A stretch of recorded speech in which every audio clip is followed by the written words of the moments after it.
স্ত্রী সন্তানের মৃত্যুতে প্যারোলে মুক্তির অনুমতি না পাওয়া সাদ্দাম অবশেষে হাইকোর্ট থেকে জামিন পেলেন। সোমবার হাইকোর্টের একটি ডিভিশন ফৌজদারি বেঞ্চ তার জামিন আবেদন মঞ্জুর করে আদেশ দেন। আদালত মানবিক বিবেচনায় সাদ্দামকে 6 মাসের জামিন দিয়েছেন বলে জানান সাদ্দামের পক্ষে শুনানি করা আইনজীবী সাইদ আহমেদ রাজা।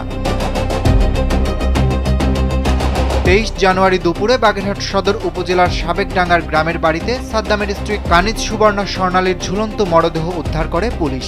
ওই সময় তার পাশেই 9 মাসের শিশু সন্তান নাজিমের নিথর দেহ পড়েছিল। এ ঘটনায় শনিবার সন্ধ্যায় যশোর কেন্দ্রীয় কারাগারের ফটকে শেষবারের মতো সাদ্দামকে তার স্ত্রী সন্তানের মুখ দেখানোর ব্যবস্থা করা হয়।